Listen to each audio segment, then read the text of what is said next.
Yang kalau pagi itu di atas meja makan. Kalau pagi di mana? Di atas meja makan. Kalau siang? Di atas pagar. Kalau malam? Di bawah tempat tidur. Siapa yang mau coba? Yang benar saya kasih buku saya. 3 orang aja. Yang salah nggak diapa-apain sih. Ya. Yang benar bisa dapat. Ada yang mau nyoba? Nyoba aja.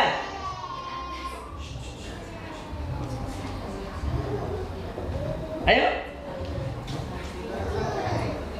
1, 2 orang lagi yang mau nyoba. Kalau pagi di atas meja makan. Kalau siang di atas pagar. Kalau malam di bawah tempat tidur. 1 yang mau coba. Ada yang mau coba lagi? Nyoba doang.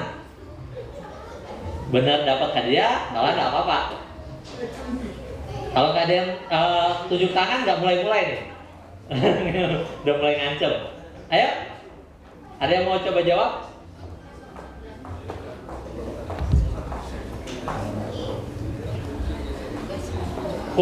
Kurang ya? Oke, hadiahnya saya tambah. 1 buku ini sama duit 5 juta. Serius? Ya. Ada yang mau coba jawab? Yang benar dapat buku ini plus duit 5 juta. Kurang nggak ya 5 juta ya? Saya naikin deh 10 juta. Ada yang mau coba jawab?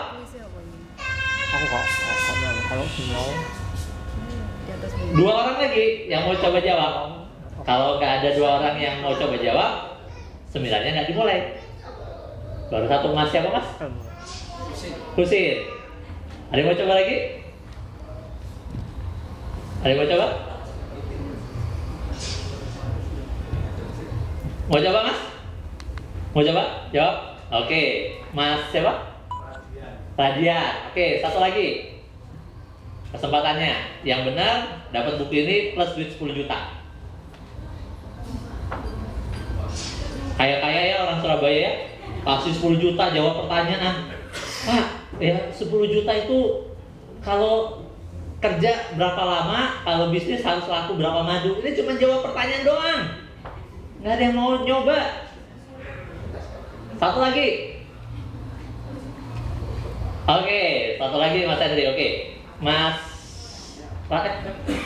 Husin, Mas Husin, jawabannya apa? Sandal.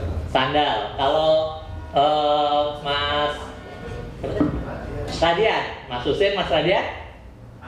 Panci. Kalau Mas Henry? Impian. Nah, salah semua. Yang benar tahu? Yang benar donat. Tahu kenapa donat? Karena itu donat saya. Terserah saya mau taruh di mana. Jadi sebenarnya kenapa saya berani ngasih 10 juta, apapun jawaban teman-teman pasti salah gitu ya. Cuman saya pengen ngetes aja tingkat keterlibatan teman-teman. Ya. Kenapa? Teman-teman percaya nggak kalau orang yang sukses itu bukan orang yang pintar? Pernah reunian? Pernah reunian? Begitu reunian, yang sukses kira-kira yang juara 1 terus nggak? Enggak, ya. Mungkin iya kalau reuniannya baru tamat kemarin. Ya kan? Baru tamat setahun terus reunian. Mungkin iya yang juara 1 terus keterima lah. Kalau saya di Telkom, keterima di Telkomsel. Wah, itu yang paling keren tahun pertama. Ya, begitu sudah 10 tahun, 15 tahun kumpul lagi tuh. Ya, yang rumahnya paling bagus, perusahaannya paling gede, kira-kira yang jadi anggota DPR, jadi wali kota gitu ya. Ada teman-teman kita yang berhasil kayak gitu, kira-kira yang pintar nggak? Enggak. Kenapa?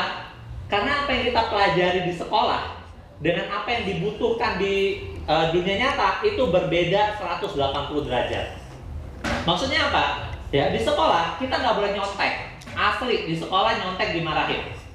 Di dunia nyata kita harus nyontek. Ya, emang dikira orang bangun ini tiba-tiba bangun sudah kepikiran mau buatnya kayak gini? No, mereka nyontek. Ya. Terus yang kedua, di sekolah, ya ini kayak teman-teman tadi. Ya, kalau tunjuk tangan diketawain teman-teman. Ya, guru-guru kan sering kayak gini, ya. Oke, sudah selesai, ada yang mau ditanyain? Begitu kita tunjuk tangan kan teman-teman marah. Udah, harusnya kalau lo nggak nanya tadi kita udah pulang main, ya. Harusnya kalau lo nggak nanya kita udah pulang, ya kan? Nah, jadi kita itu terbiasa sama, kita nggak mau beda, ya. Padahal, ya di dunia nyata orang sukses kira-kira orang yang sama atau orang yang berbeda? Siapa yang kesini naik motor? Boleh tahu? Nih, beberapa naik motor. Kalau teman-teman kita, saudara kita pakai motor semua, terus kita pakai Mercy, kira-kira berbeda nggak? Artinya orang sukses itu sama atau berbeda? Berbeda, ya. Nah, terus di dunia luar, apa yang kita nggak bisa itu harus diulang-ulang. Siapa yang kuliah pernah dapat nilai D? E? Nah, pernah dapat nilai D ya? Begitu dapat nilai D, Mas, ya, set, ya, Jafrial, Mas Thomas ya, Thomas, gitu kan, D. Biasanya apa yang dilakukan orang pertama kali begitu dia dapat nilai D? Apa? Ngolok, gitu ya. Nah, saya nggak tahu teman-teman, tapi kalau saya begitu saya dapat D, Jafrial D, apa yang saya lakukan pertama kali? Nyari teman, ya, set, A, Edi Atman, pasti dia nyogok guru nih, ya kan? Pasti dia dekat sama dosen nih, ya kan? Begitu set, Huset D, Huset, my man, temen gua nih, ya. Dan begitu misalnya kita dapat D kalkulus, ya, udahlah kita nggak suka, ya kan? Dapat D, itu disuruh ngulang, ya kan? Sampai ngulang berapa kali, udahlah kita nggak suka dan dalam hidup nggak akan kita pakai juga kok. Orang kita nggak suka kan? Tapi itu yang disuruh ngulang. Nah, kalau dalam bisnis, teman-teman jualan, misalnya, jualan semen, bangkrut, terus jualan frozen food, jualan madu, berhasil. Kira-kira kalau mau jualan lagi, jualan semen atau jualan frozen food yang lainnya? Ya, jualan madu, ya kan Bu? Nah, itu gambarannya, teman-teman. Ya, dan yang paling penting adalah, ya, hari ini teman-teman itu nggak lihat dagelan. Hari ini teman-teman nggak datang ke seminar, ya. Tapi teman-teman harus terlibat. Karena kalau nggak terlibat, percuma teman-teman ngabisin waktu, ngabisin hidup teman-teman 2 jam, 3 jam di sini. Ya. Jadi kesepakatan kita yang pertama harus terlibat, ya. Jadi ketika saya nanya, saya minta keterlibatan teman-teman, ya, saya harap teman-teman terlibat. Dan yang di depan, yang di belakang mau maju ke depan, ya. Ini bukan untuk siapa-siapa, bukan untuk VIP kok, ya. Jadi monggo maju ke depan, ya. Nanti biar yang datang telat di belakang, ya. Biar nggak ganggu kita, ya. Nah, teman-teman, saya akan mulai dengan sebuah cerita yang sangat saya suka. Ini cerita tentang mahasiswa yang cukur rambut, ya. Mahasiswa ini cukur rambut. Begitu dia cukur rambut, tukang cukur rambutnya nanya, Mas percaya Tuhan nggak? Kalau teman-teman ditanya percaya Tuhan nggak, kira-kira teman-teman jawab apa? Percaya nggak? Percaya. Terus si mahasiswa ini bilang, iya saya percaya. F5. Nah, percaya Tuhan? Percaya. Terus katanya apa? Saya kok nggak percaya ya? Ya. Maksudnya gini loh. Mas percaya nggak kalau Tuhan itu maha kaya? Percaya nggak? Percaya nggak kalau Tuhan itu maha adil? Maha pengasih, maha penyayang? Ya. Si mahasiswa juga jawab percaya. Terus si tukang cukur rambutnya bilang apa? Tapi kok saya nggak percaya Mas? Kok bisa Mas? Nih ya, Mas lihat di balik jendela. Kalau Tuhan itu ada, maha besar, maha pengasih, maha penyayang, kenapa masih ada orang miskin? Kenapa masih ada orang yang nggak kebeli mobil? Kenapa masih ada orang yang nggak bisa ke tanah suci? Ya, kenapa masih ada orang yang nggak bisa umroh, naik haji, anaknya sakit nggak bisa bayar? Kenapa coba? Mahasiswanya diem. Persis saya teman-teman, diem. Ya. Terus udah selesai, ya. Si mahasiswanya sisiran. Pas sisiran, mahasiswanya nanya sama tukang cukur rambut itu, Bang, abang percaya nggak kalau di dunia ini ada tukang cukur rambut? Si tukang cukur rambutnya bilang apa? Ya percayalah. Orang saya tukang cukur rambut, kamu kan barusan dicukur, ya kan? Kok saya nggak percaya bang? Kata si mahasiswa tadi. Kenapa kamu nggak percaya, bang? Ya, abang lihat keluar jendela. Kalau di dunia ini ada tukang cukur rambut, kenapa masih ada orang yang rambutnya berantakan? Terus si abangnya bilang apa? Tukang cukur rambut mana ada? Saya tukang cukur rambut. Ya, mereka rambutnya berantakan karena mereka nggak datang ke sini. Ya, mereka nggak datang ke sini, mereka nggak minta dicukurin. Kalau mereka datang ke sini, mereka minta dicukurin, maka saya akan cukurin. Terus mahasiswa tadi berapa? Sama bang, ya sama. Ya, Tuhan itu ada. Pertanyaannya adalah, kita datang nggak ke Tuhan? Kita minta nggak ke Tuhan? Mintanya kayak gimana? Dan Tuhan itu cuma masalah kepantasan aja teman-teman. Cuma masalah kepantasan. Kalau anak saya yang paling kecil, ya, namanya Vicky, umur 4 tahun, datang ke saya bilang, Papa, minta duit 10 juta. 10 juta, minta duit sama saya. Kira-kira saya bisa kasih nggak? Bisa kasih nggak? Bisa. Pertanyaan kedua, saya kasih nggak? Enggak. Kenapa? Nggak pantas. Kalau saya kasih 10 juta, terus dia stopin tukang es krim, bang es krim, ya. Mending kalau 10 jutanya dia diambil, ya kan? Kalau dianya diculik, ya, nah sama, ya. Ini cuma masalah pantasan. Allah itu juga mudah banget ngubah teman-teman.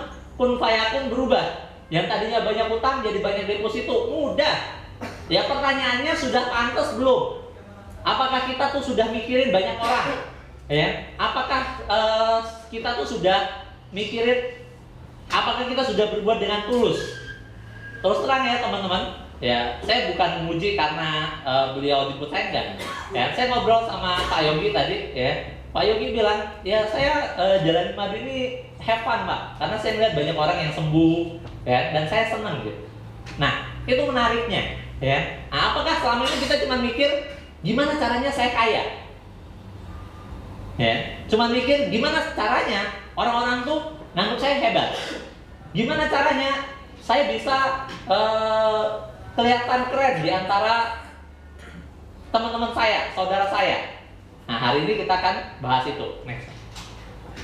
Nah, sebelum kita makan, next. Nah, sekarang saya tanya, siapa yang pengen jadi pengusaha? Oke, semuanya. Sekarang saya tanya, siapa yang sudah jadi pengusaha? Oke, 1, 2, berapa ya? 40% ya.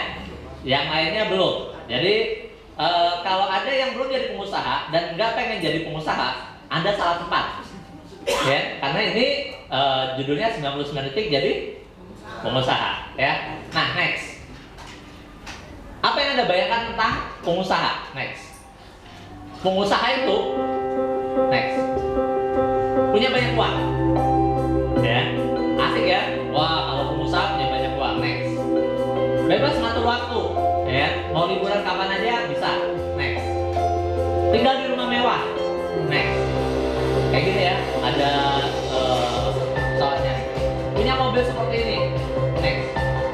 Atau ini, bebas liburan kapan dan di mana aja, bebas berkreasi. Nah, banyak orang yang mau jadi pengusaha, ya. Berapa kali teman-teman yang belum jadi pengusaha datang ke seminar, baca buku, ya, dengar kaset, dengar CD tentang bagaimana jadi pengusaha. Sering kan? Tapi sampai detik ini tetap belum jadi pengusaha. Next. Tidak semua orang berani, ya. Teman-teman tahu kenapa di luar sana yang sukses itu teman-teman kita yang sering bolos? Karena mereka berani. Next. Kalau berani jangan bertahan lama. Ya, panas-panas di titik ayam. Ya. Next. Kenapa sih? Pertama, lingkungan yang kurang kondusif. Yang kedua, butuh figur atau modeling. Yang ketiga, butuh coach. Next. Komunitas sama dengan imunitas. Next. Next. Next. Next. Nah, back. Dah. Tidak aja. Lanjut. Nah, teman-teman, saya pengen liatin back beberapa bisnis saya, back. Nah, jadi, oh ya, saya belum memperkenalkan diri ya. Nama saya Jafrial. Teman-teman bisa panggil saya Ijak, ya, nggak pakai kabul ya. Ijak nggak pakai kabul, biar mudah ingetnya ya. Nah, jadi saya lahir di Palembang, ya, dan besar di Lubuk Linggau. Ada yang pernah dengar Lubuk Linggau? Please, nggak ada ya, alhamdulillah. Ya, Lubuk Linggau itu kota kecil di Sumatera Selatan, perbatasan antara Sumatera Selatan, Bengkulu dan Jambi. Ya, di buku saya tulis itu kota kecil. Sekarang ini beneran nih, saya kasih buku saya. Siapa di sini yang tahu berapa banyak lampu merah yang ada di Surabaya? Ada yang tahu? Berapa? 900 ya. 919. Kalau nggak percaya hitung sendiri, Pak. Gitu. Nah, di kota saya, di Lubuk Linggau itu cuma punya 3 lampu merah. Ya, 3 lampu merah pun cuma ngatur simpang 3, nggak ada simpang 4 di kota saya. Jadi kotanya itu cuma satu jalan doang, udah gitu. Ya. Nah, dulu ya, keluarga saya dokter, ayah saya dokter, kakak saya dokter, adik saya dokter, ya. Saya sendiri yang dablek nggak jadi dokter, gitu ya. Nah, awalnya saya coba usaha, itu saya coba macam-macam. Saya jualan kaos, saya pernah jualan teh botol, saya pernah jualan kopi. Kalau minggu pagi di Palembang, di Bandung itu ada pasar, ya, namanya Gazebo. Nah, saya jualan di situ. Ya, tadi kan ada fotonya ya. Real, ya. Tahun 2001 saya kuliah di SCT Telkom. Saya di asrama 1 kamar 8 orang. Ya, kemana-mana naik angkot. Tahun kedua saya naik motor. Ya, itu saya sudah pindah di kosannya 1 juta setahun. Ya, di Bandung tahun 2002. Ya, kemudian hidup berubah sampai sekarang. Nah, nanti saya akan ceritain itu. Nah, saya akan bicara beberapa bisnis saya yang cukup berhasil. Di antara banyak yang gagal. Ya, jadi kalau teman-teman nanya nih, Mas Ijal, saya tuh pengen bisnis, tapi gimana caranya biar saya bisnis tapi nggak gagal, nggak ditipu, ya? Kalau dulu awal-awal bisnis, ya saya baca buku, saya bisa kasih tahu Anda gimana caranya bisnis tanpa gagal. Tapi sekarang kalau Anda tanya sama saya, maka dengan sangat terpaksa saya bilang nggak bisa. Kalau Anda nanya gimana caranya bisnis tanpa gagal, itu sama aja Anda nanya gimana caranya jadi petinju tanpa pernah kena tinju. Ya, gimana caranya jadi petinju tanpa pernah kena tinju? Saya bilang nggak mungkin, apalagi di Indonesia. Di Indonesia, jangankan Anda jadi petinju, Anda jadi pemain bola aja kena tinju, Bapak Ibu. Ya, apalagi jadi petinju, gitu ya. Nah, ini tempe gila. Ini oleh-oleh khas Bandung, ya. Kalau teman-teman ke Bandung, ya, makanan seperti ini tuh ada beberapa. Ya, ada sahabat saya yang cukup fenomenal, namanya Excel, tahu Excel, yang punya Maici. Pernah dengar Maici? Keripik singkong. Sekarang sudah masuk di Alfamart, Anda bisa beli juga di sini, gitu ya. Nah, teman saya itu 3 tahun di bawah saya. Excel itu 3 tahun di bawah saya. Kita sering beberapa kali ngisi training bareng. Ya, jualan keripik singkong. Ya, jualan keripik singkong. Sekarang mobilnya Lamborghini 8,5 M. Jualan keripik singkong. Ya. Nah, ini tempe gila. Ini bisnis saya dalam waktu 6 bulan omsetnya 2 miliar. Ya, nggak pakai iklan, pakainya sosial media. Next. Ini restoran. Ya, saya punya sahamnya di Depok. Sekarang ada 7 cabang. Next, namanya Ayam Smash. Nah, ini jahe, namanya Kapu Jahe. Next, ini kita kerjasama sama Ustaz Mansur. Next.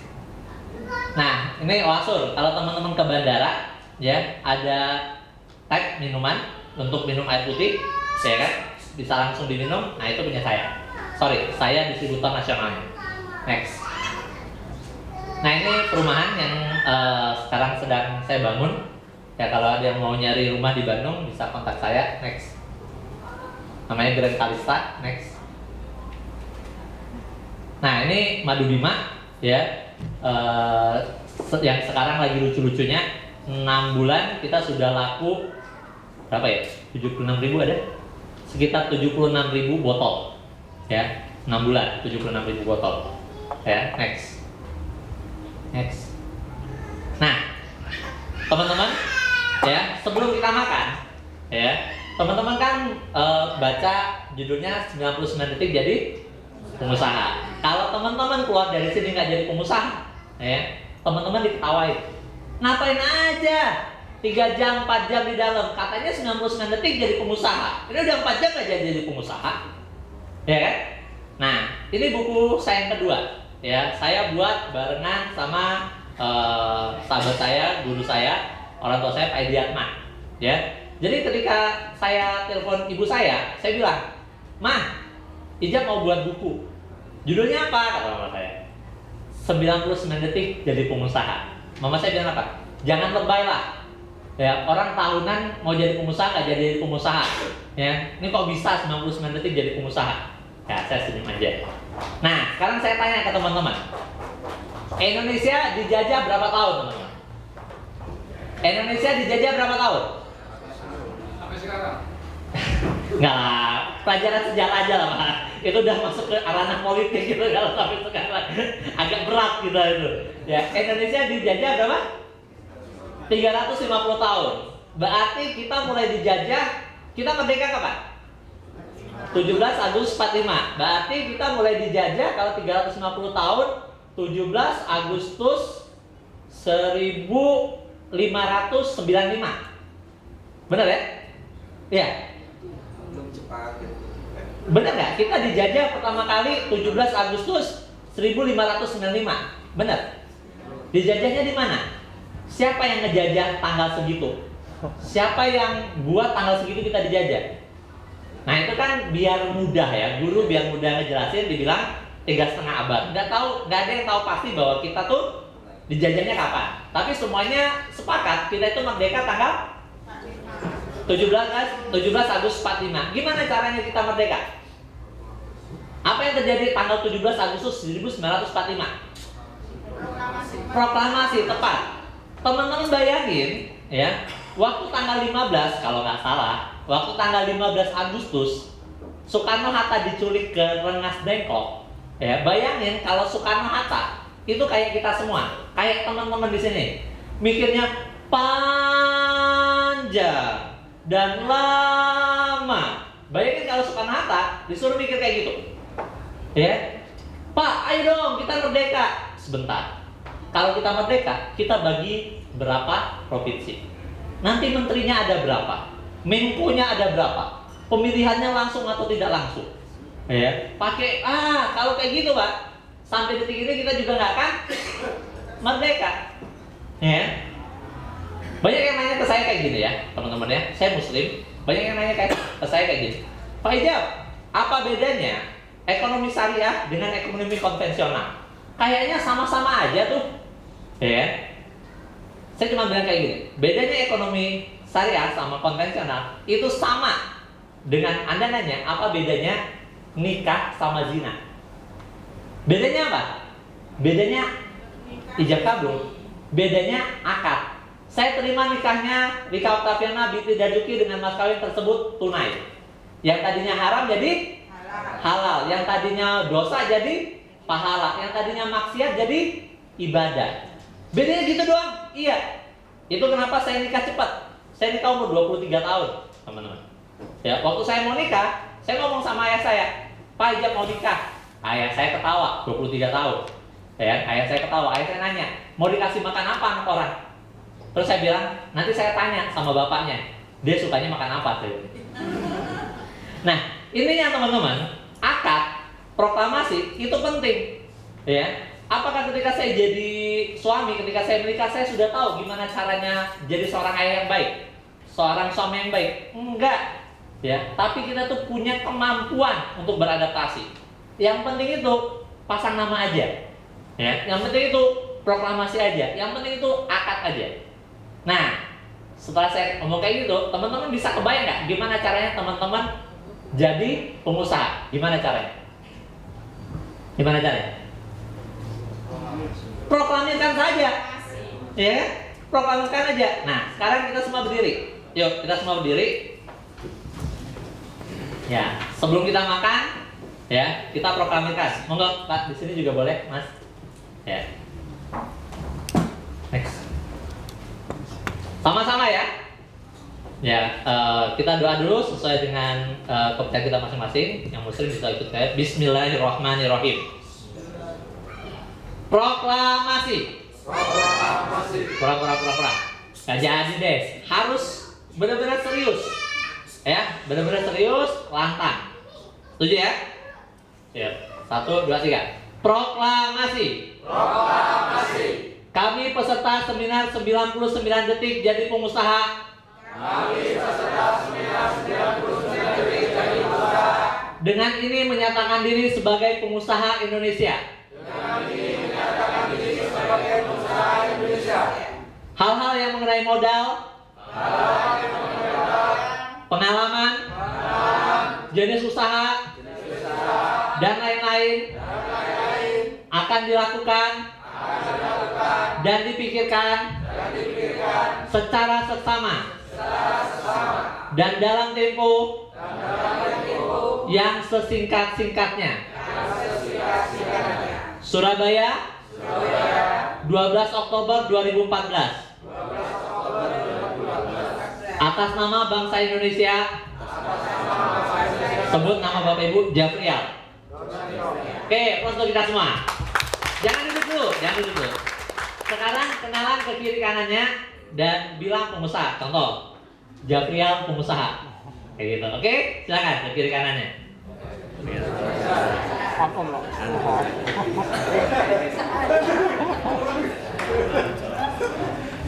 Oke, silakan duduk. Nah, teman-teman, ya, ini awal, ya. Kita baru bicara. Saya tanya dulu tes. Siapa di sini yang pengusaha? Oke, semuanya udah jadi pengusaha ya. Enak, ya kan? Kalau ngomongnya enak tuh, jadi tidak ada rahasia lagi. Kita akan bicara gimana caranya teman-teman jadi pengusaha, ya. Nah, ini nomor HP saya, ini PIN BB saya, ya. Nanti teman-teman bisa ngobrol banyak hal setelah ini. Terus seminar saya nggak perlu dicatat. Yang nggak ada di sini, yang teman-teman catat, ya.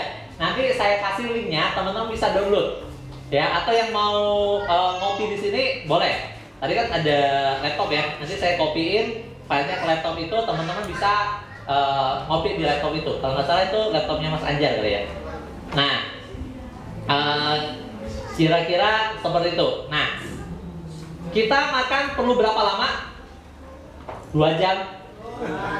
Berapa lama kita makan? Secepatnya ya. Jadi tadi saya sengaja makannya terakhir gitu. Nih teman-teman, setelah jadi pengusaha pun, apakah keluar dari sini terus teman-teman jadi pengusaha beneran? Amin. Ya amin gitu ya. Nah nanti saya cariin. Nah, cuman banyak yang nanya gini, Pak, tapi kan saya ibu rumah tangga, tapi kan saya mahasiswa, tapi kan saya PNS, tapi kan saya sopir, tapi kan saya punya bisnis ini, gimana caranya? Kayak gitu kan? Nah, gini, nanti kan teman-teman makan, itu ada nasi, ada gulai, ada ayam, ada daging gitu ya, ada buahan, ada sambal, ada kerupuk, ada minuman. Kira-kira teman-teman ambil yang mana? Ambil yang sesuai dengan kebutuhan. Bijak banget Bu. Ya, tapi teman-teman yang masih muda biasanya ambil yang mana? Ambil semua. Nah, sama. Hidup itu juga kayak gitu. Jadi ada yang bisnisnya umroh, ya monggo, bisnis umroh. Bisnis umroh bisa jualan tempe gila nggak? Bisa. Bisa jualan frozen food nggak? Bisa.